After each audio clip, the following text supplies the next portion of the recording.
শেষ পর্যন্ত বাংলাদেশের আগামী নির্বাচনের জোটে একটা চমকপ্রদ পরিবর্তনের আভাস পাওয়া গেল। আজকে ঢাকায় ইসলামী আন্দোলন যখন মহাসমাবেশ করলো তখন সেখানে জামাতের উপস্থিতি নতুন একটা বার্তা দিল এবং জামাতের সঙ্গে সঙ্গে বিএনপির সঙ্গে এক ধরনের জোট হয়েই গেছে মনে করা হচ্ছিল যে গণ অধিকার পরিষদের নুরুল হক নূরকে তাকেও দেখা গেল, এনসিপি নেতাদের দেখা গেল। সুতরাং শেষ পর্যন্ত মনে হচ্ছে এবং সেখান থেকে একটা আহ্বানও জানানো হলো ইসলামী আন্দোলনের পক্ষ থেকে। তাদের ভাষাতে মনে হলো যে এই মঞ্চে যারা উপস্থিত হয়েছেন তাদের সবাইকে নিয়ে আগামী নির্বাচনে একটা জোট করতে যাচ্ছে তারা। এবং মজার ব্যাপার হচ্ছে সেখানে হিন্দু বৌদ্ধ খ্রিস্টানদের নেতাদেরও দেখা গেছে, তারাও ইসলামী আন্দোলনের সঙ্গে জোটের কথা বলছেন। ইসলামী আন্দোলন যখন ইসলামকে ক্ষমতায় নিতে চাচ্ছে তখন হিন্দু বৌদ্ধ খ্রিস্টানরা কেন তাদের সঙ্গে যোগ দিচ্ছে সেটাও একটা রহস্যজনক ব্যাপার। মূলত যেটা বোঝা যাচ্ছে সেটা হচ্ছে যে আগামী নির্বাচনে জোটের যে জোটবদ্ধ নির্বাচন সেখানে দারুণ একটা ব্যাপার হতে চলেছে। যে জামাতকে নিয়ে যাচ্ছে তাই বাজে মন্তব্য করেছিলেন চরমনাই পীর, সেই জামাতকে নিয়ে তারা এবার জোট করতে চলেছে, নির্বাচনী জোট। এবং সেরকম কিছু যদি বাস্তবায়ন হয়েই যায় আশ্চর্য হওয়ার কিছু থাকবে না। সেখান থেকে বলা হচ্ছে যে বাংলাদেশে যত ইসলামী দল আছে সবাই মিলে এক কাতারে এসে এক জোট করবে এবং আগামীতে তারা এই জোটকে নয় ইসলামকে ক্ষমতায় নেবে। তাদের ভাষ্য হচ্ছে তারা বিজয়ী হলে ইসলাম ক্ষমতায় যাবে। ইসলাম কিভাবে ক্ষমতায় যাবে সেটা অবশ্য তাদের ব্যাখ্যার বিষয়, তাদের ব্যাখ্যা তারা করবেন, এটাই বাস্তবতা। সেই আলোচনাটা করে বোঝার চেষ্টা করব যে আদতে এই জোটটা হচ্ছে কিনা কিংবা কেন এই জোটটা হতে চলেছে, সেখানে বিএনপির আগামীতে অবস্থান কি হবে সেই আলোচনা করব এই ভিডিওতে। থাকবেন পলিটিক্স টিভির নিয়মিত আয়োজন। দর্শক, পলিটিক্স টিভির নিয়মিত ভিডিওগুলো স্পন্সর করছে প্রজাপতি.টিভি, নতুন ওটিটি প্ল্যাটফর্ম। আপনারা চাইলে ইউটিউবে, ফেসবুকে, ইনস্টাগ্রামে, টিকটকে দেখে নিতে পারেন। ডেসক্রিপশন বক্সে লিঙ্ক দেওয়া থাকবে, সেখান থেকেও আপনারা দেখে নিতে পারেন প্রজাপতির কার্যক্রম। চলে যাচ্ছি মূল ভিডিওতে। বলছিলাম ইসলামী দলগুলো একটা জোট করছে কিনা, সেখানে এনসিপি, গণ অধিকার পরিষদ এবং হিন্দু বৌদ্ধ খ্রিস্টানদের নেতারাও থাকছেন কিনা তেমনই আজকের সমাবেশে মনে হলো। গণমাধ্যম যেটা বলছে যে সংস্কার, বিচার, সংখ্যানুপাতিক পদ্ধতিতে নির্বাচন, লেভেল প্লেয়িং ফিল্ডের দাবিতে ইসলামী আন্দোলনের মহাসমাবেশে জামাত ইসলামী, জাতীয় নাগরিক পার্টি এনসিপি, গণ অধিকার পরিষদ, এবি পার্টিও রয়েছে সহ বিভিন্ন দলের নেতারা যোগ দিয়েছেন। চরমনাই পীরের এই সমাবেশে যোগ দিয়েছেন হিন্দু বৌদ্ধ খ্রিস্টান সম্প্রদায়ের সংগঠনের নেতারাও। এক বৌদ্ধ নেতাকে বলতে শোনা গেল কুল্লু নাফসিন জায়েকাতুল মাউত। সে ইসলামের খুবই তাৎপর্যপূর্ণ একটা উক্তি, সেই উক্তি দিয়ে তিনি বলার চেষ্টা করলেন সবারই একটা নির্দিষ্ট ঠিকানা, শেষ ঠিকানা বলে ব্যাপার রয়েছে। সেখানেই আগামীতে বাংলাদেশকে নেতৃত্ব দেওয়া, আগামীতে বাংলাদেশকে এগিয়ে নিয়ে যাওয়া, বাংলাদেশকে সঠিক পথে পরিচালনা করার একমাত্র কাণ্ডারি, যিনি স্বপ্নে দেখেছেন, দেখা স্বপ্ন তিনি বাস্তবায়ন করতে চান, তিনি চরমনাই পীর। তার আদর্শে উদ্বুদ্ধ হয়ে তিনি এই সমাবেশে এসেছেন। হিন্দু বৌদ্ধ খ্রিস্টানরা এই সমাবেশে উপস্থিত হয়ে একটা নতুন চমক সৃষ্টি করেছেন। সেই চমকটা কতদিন টেকে সেটাই এখন ব্যাপার।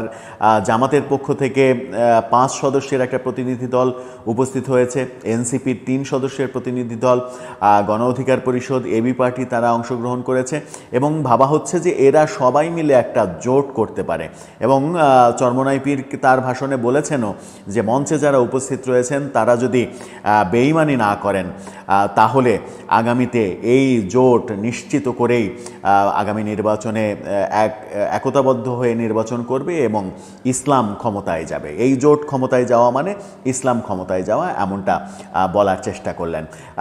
কয়েকদিন আগেই আমরা বিভিন্ন ইকুয়েশন করে একটা ভিডিও বানিয়েছিলাম যেখানে প্রধান উপদেষ্টা লন্ডন বৈঠক তারেক রহমানের সঙ্গে, সেই বৈঠকের প্রেক্ষাপটে বিএনপি এবং সরকারের একমত হওয়ার পেছনে এনসিপির সঙ্গে বিএনপির একটা জোটের সম্ভাবনার কথা আমরা বলেছিলাম যে এনসিপি হয়তো বিএনপির সঙ্গেই জোট করার ব্যাপারটা প্রধান উপদেষ্টার মাধ্যমে নিশ্চিত করেছে এবং বিএনপির সঙ্গে জোট করেই তারা অন্তত সংসদ সদস্য হিসেবে কয়েকজন সংসদে যাওয়ার ব্যাপারটা নিশ্চিত করতে চাইছে।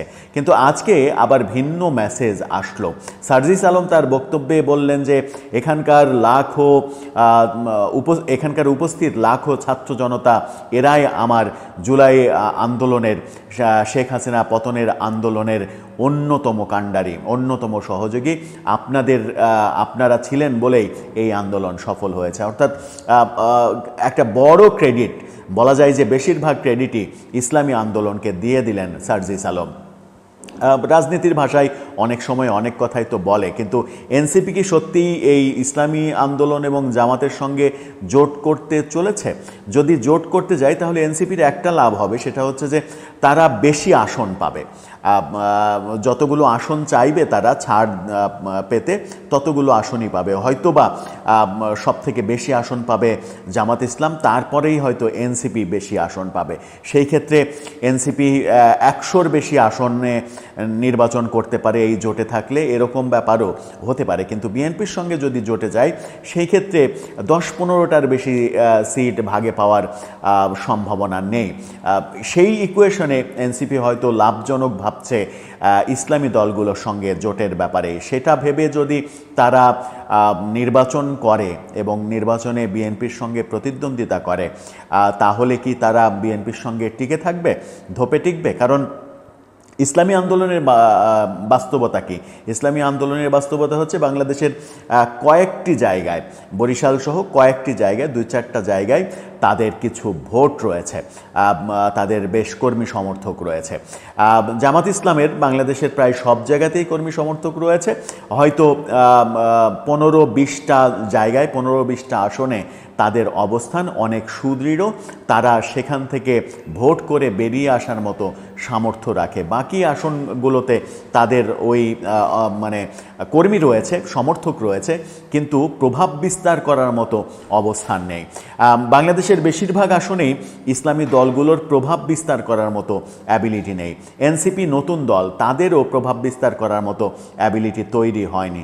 সেই মুহূর্তে এনসিপি যদি বেশি আসনের আশায় এই জোটে আসে, তাহলে আমার মনে হয় যে হিতে বিপরীত হতে পারে। আবার জামাত ইসলামী আন্দোলনের কথা যদি বলা যায়, ইসলামী আন্দোলনের নেতাকে ফয়জুল করিমকে আমরা, রেজাউল করিম, ফয়জুল করিম, তাদের বিভিন্ন ওয়াজ আমরা শুনেছি। সেই ওয়াজে কিন্তু তাদেরকে জামাতের খুবই কুরুচিপূর্ণ সমালোচনা করতে শুনেছি এবং এটাও বলতে শুনেছি যে জামাত মানে ইসলাম নয়, যেখানে জামাত ইসলাম সেখানে ইসলাম থাকবে না। জামাতকে জঘন্য ভাষায় তারা সমালোচনা করেছে একটা দীর্ঘ সময়ব্যাপী। সেই জামাতের সঙ্গেই তারা জোট করতে চলছে এরকমটাই মনে হচ্ছে।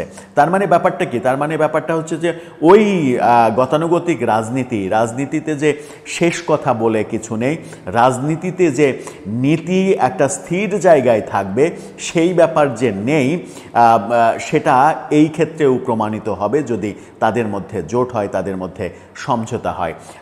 আপাত দৃষ্টিতে তাদের এই জোটের মুখ্য উদ্দেশ্য, যারা আজকে এই সমাবেশে উপস্থিত ছিলেন, তাদের মুখ্য উদ্দেশ্য হচ্ছে সংখ্যানুপাতিক হারে নির্বাচন, অর্থাৎ আগামী নির্বাচনে মোট ভোটের অনুসারে নির্বাচন পদ্ধতি বাছাই করতে হবে, এমনটাই তারা চায়। সংখ্যানুপাতিক নির্বাচন চাওয়ার কারণ হচ্ছে যে তারা জানে যে আসন ভিত্তিক নির্বাচনে তারা বেশি আসন পাবে না, হয়তো কয়েকটা আসন পাবে, কিন্তু সংখ্যানুপাতিক নির্বাচন হলে সারা দেশে ইসলামপন্থীদের কিছু ভোট তো রয়েছে, সারা দেশের ভোট এক জায়গায় হলে একটা বড় অ্যামাউন্টের ভোট হয়। ওই বড় অ্যামাউন্টের ভোট হলে সংখ্যানুপাতিক হারে যদি প্রতিনিধি নির্বাচন করা হয়, তাহলে সেটাতে তারা বেশি সংসদ সংসদ সদস্য পেয়ে যেতে পারে, যেটা সরাসরি ভোট করে আসনভিত্তিক ভোট করে তারা পাবে না। সেই কারণেই তাদের দাবি গণ অধিকার পরিষদ, এবি পার্টি, এনসিপি, ইসলামী আন্দোলন, জামাত ইসলাম, যাদের আসলে সংসদে 300 আসনে আলাদাভাবে নির্বাচন করে এমপি বের করে আনা যাদের পক্ষে কঠিন, তারাই সংখ্যানুপাতিক নির্বাচনের কথা বলছে, যেটা বিএনপি মানতে চাইছে না। কারণ বিএনপির 300 আসনেই প্রভাব রয়েছে। আওয়ামী লীগ যখন থাকবে না তখন কিন্তু বিএনপি, মানে আওয়ামী লীগ যেখানে আছে সেখানে বিএনপি সেকেন্ড পজিশনে, আওয়ামী লীগ যেখানে নেই বিএনপি সেখানে ফার্স্ট পজিশনে, এরকম আসনের সংখ্যায় অন্তত 350-র মতো। সেখানে বিএনপি সংখ্যানুপাতিক নির্বাচন মানবে না। এই কারণে তাদেরকে এই সমাবেশে দাওয়াতও দেওয়া হয়নি এবং তাদেরকে সমালোচনাও করা হলো। তাদের বিরুদ্ধেই এই জোটটা তৈরি করা হচ্ছে। আগামী নির্বাচনে বিএনপির বিরুদ্ধে এই জোট অংশ নেবে এমনটাই মনে হচ্ছে, যদিও নির্বাচনের এখনও অনেক বাকি। আরেকটা মজার ব্যাপার হচ্ছে যে জামাতের নেতাকে সমালোচনা করতে দেখলাম প্রধান উপদেষ্টার, এবং খুবই তীব্রভাবে সমালোচনা করলেন যে প্রধান উপদেষ্টা টেলিভিশনে একটা কথা বলেন, পত্রিকাতে আর একটা কথা বলেন, রাজনীতিবিদদের সঙ্গে আর একটা কথা বলেন, টক শোতে আর একটা কথা বলেন, নর্মাল আলাপে আর এক ধরনের কথা বলেন, বিভিন্ন জায়গায় তিনি বিদেশে গিয়ে আর এক ধরনের কথা বলেন, অর্থাৎ বিভিন্ন জায়গায় তিনি বিভিন্ন রকম কথা বলেন। এই বিভিন্ন ধরনের কথা মানুষ মেনে নেবে না, আপনাকে স্থির একটা কথায় আসতে হবে, এমন কথাও বলতে শোনা গেল। অর্থাৎ প্রধান উপদেষ্টার সমালোচনাও এই সমাবেশ থেকে জামাতের পক্ষ থেকে তীব্রভাবে করার চেষ্টা করা হলো। সব মিলিয়ে কোন দিকে যাচ্ছে পরিস্থিতি, বিএনপির বিরুদ্ধে এই বড় জোট হলে তারা কতটা প্রভাব বিস্তার করতে পারবে। আবার এই যে এটাকে অনেকে সমালোচনা করে বলেন সাম্প্রদায়িক রাজনীতির এক ধরনের কৌশল, যেমন তারা বলছে যে আমরা ক্ষমতায় যাওয়া মানে ইসলাম ক্ষমতায় যাওয়া। এই যে ধর্মকে ব্যবহার করা, যে এই জোটের মাধ্যমে ইসলামকে আমরা ক্ষমতায় নিতে চাই, ইসলাম কিভাবে ক্ষমতায় যাবে সেটা একটা বড় বিষয়। কারণ হচ্ছে যে এগুলো মুখরোচক, জনগণকে এক ধরনের উত্তেজনা তৈরি করার মতো কথা, রাজনৈতিক কথা নাকি সত্যিকারের ইসলামিক কথা, সেই ব্যাপারগুলোও নিয়ে হয়তো ভবিষ্যতে নানা চুলচেরা বিশ্লেষণ হবে। দর্শক, সব মিলিয়ে আপনার কি মনে হয় কোন দিকে এগোচ্ছে বাংলাদেশের নির্বাচনের রাজনীতি? আর আগামী নির্বাচনে এই জোট থেকে আওয়ামী বিদ্বেষী মনোভাবটা যদি তীব্র হতে থাকে, নির্বাচনের ঠিক আগে বিএনপি যদি এক ধরনের কৌশল অবলম্বন করে যে নির্বাচন পরবর্তীতে ক্ষমতায় গেলে তারা এই যে একপাক্ষিক নির্বাচন, একপাক্ষিক রাজনীতি, আওয়ামী লীগকে বাদ দিয়ে রাজনীতি, আওয়ামী লীগকে বাদ দিয়ে নির্বাচন, এই ব্যাপারটা থেকে তারা ফিরে আসবে, সবাইকে নিয়ে রাজনীতি করবে, তারা সবাইকে নিয়ে পরবর্তী নির্বাচনের ব্যবস্থা করবে, ইনক্লুসিভ রাজনীতির ব্যবস্থা করবে, তাহলে মানে আওয়ামী লীগের যে বিশাল ভোট ব্যাংক সেটা বিএনপির দিকে ঝুঁকে পড়তেও পারে। এখন এক্স ফ্যাক্টর হিসেবে কাজ করবে যে আগামী নির্বাচনে আওয়ামী লীগের যে ভোট ব্যাংক, সেই ভোট ব্যাংকটা কারা নিজেদের করে নিতে পারছে, তার ভিত্তিতে ফলাফলটা কিন্তু প্রভাবিত হবে। দর্শক, আপনার মতামত জানিয়ে লিখতে পারেন।